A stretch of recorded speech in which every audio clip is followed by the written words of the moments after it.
Now, an international panel of scientists is raising questions about whether there's a link between cell phones and cancer. Jeffrey Brown has the story. The news led to provocative headlines, all triggered by an announcement from a panel of the World Health Organization. A team of 31 scientists from 14 countries said radiation emitted by cell phones is, quote, possibly carcinogenic and may be associated with some risk for brain cancer. But the group also said that evidence of a direct link is still far from clear, and it called for more study. A cell phone industry group put out a statement that today's news does not mean cell phones cause cancer. So to walk through what is and is not known, we're joined by Dr. Keith Black, chair of neurosurgery and neuroscience at Cedar Sinai Medical Center in Los Angeles. Dr. Black, welcome to you. So what does possibly carcinogenic mean exactly? What it means is that, the World Health Organization panel of scientists looked at the current available evidence that's been published, as well as some unpublished data that should be coming out shortly from the Interpol, which is a multinational study, and concluded that the evidence suggests that there is a possible link between cell phone use and brain cancer. This is looking at multiple studies, but the best conclusion at this point would suggest that there is the possibility for a link. Now, the issue is the radiation, right? Explain what researchers are concerned about and what they're studying. So essentially, a cell phone is a microwave antenna which generates microwave radiation.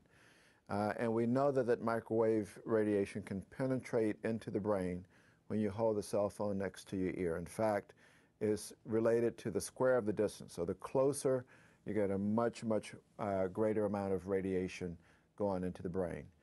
That radiation energy, when it hits biological tissues, there is some concern that it may actually cause cells over a long-term time period to transform from normal cells into cancer cells. Well, to be clear now, this is a shift for the WHO, but as I said in the introduction, at the same time, researchers said that they have not found a direct link so far. So tell us, what is it that we don't know, and what makes this hard to make a direct link?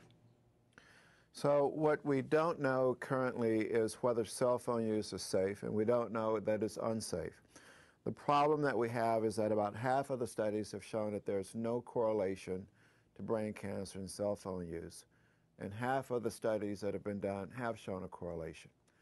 The problem that we have is that the studies that tend to show no correlation tend to be studies that look at people that have had very short time periods of cell phone use and very low amounts of minutes of using a cell phone. The studies that do show a correlation tend to be studies that have looked at people that have used cell phones for a period of 10 years, for example, and are using cell phones, say, for 30 minutes a day, higher term use. So the longer term studies, the studies that have been somewhat better designed, although still flawed, have tended to show this correlation.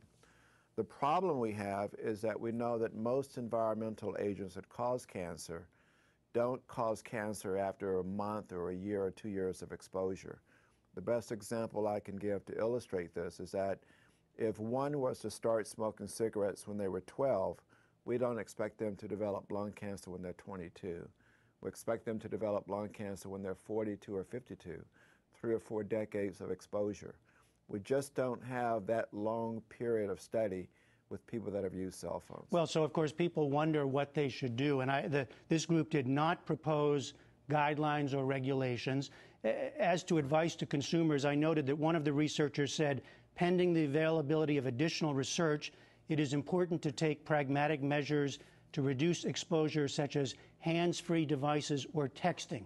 So fill in that picture for us. What advice would you give people, given what we know and what we don't know? So, the best thing is to be informed. I think the best thing for consumers and the best thing about the WHO statement is that at least consumers can be aware that there is a potential risk, and therefore they can begin to sort of take measures to use the cell phone more safely. Even if you read the insert in the cell phone, it'll tell you to hold the cell phone, an inch or so away from your ear so that the radiation doesn't go directly into the brain.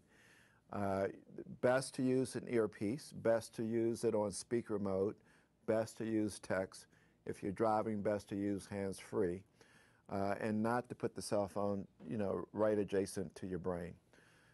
The other thing to be aware of is that we haven't had any good studies in the pediatric population. A child's skull is much thinner, the scab is much thinner, and the amount of radiation that goes into the pediatric brain is much higher than in the adult.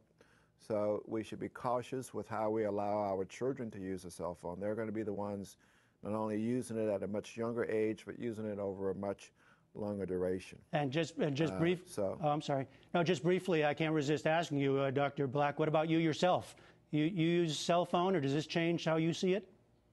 No, I use a cell phone, but I always use it either on speaker mode or use it with an earpiece or text. I don't put it next to my brain.